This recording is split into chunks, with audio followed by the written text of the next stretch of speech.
కడుపు నిండా లాగిచ్చేసాం కదా! ఇప్పుడు మొదలైంది అసలైన పని. తిన్న తిండి అరగాలంటే ఖచ్చితంగా ఆ మాత్రం షాపింగ్ చేయాల్సిందే. అందుకే అలా మెల్లిగా షాపుల వైపుల అడుగులేసుకుంటా పైకెక్కాను. వెళ్ళేటప్పుడు ఉన్న ఎక్సైట్‌మెంట్ ఎందుకో వచ్చేటప్పుడు లేదు నా పర్స్ చూసుకున్నాక. ఎందుకో నాకు వీడియో లాస్ట్‌లో చెప్తాను నేను మీకు. మీకు కూడా అలానే అనిపిస్తే నాకు డెఫినిట్‌గా కామెంట్ సెక్షన్‌లో చెప్పండి. అబ్బా! అసలు ఒక డ్రెస్సులు చూస్తుంటే ఒక్కటిని మించిన ఒకటున్నాయి అసలు నాకు చాలా బాగా నచ్చాయి.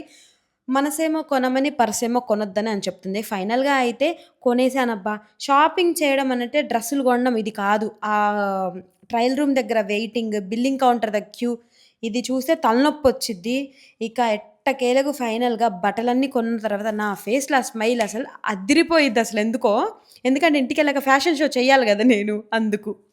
ఇక రిటర్న్ జర్నీ మొదలైందబ్బా! కాళ్ళు నొప్పులు పడుతున్న ఆ కొత్త బట్టలు చూస్తుంటే వచ్చే ఆనందమే వేరు. ఇంటికెళ్ళాక మళ్ళీ ఇవన్నీ వేసుకొని అద్దం ముందు షో చేసేస్తాను ఖచ్చితంగా. మొత్తానికి షాపింగ్ సక్సెస్‌ఫుల్‌గా ముగిసింది.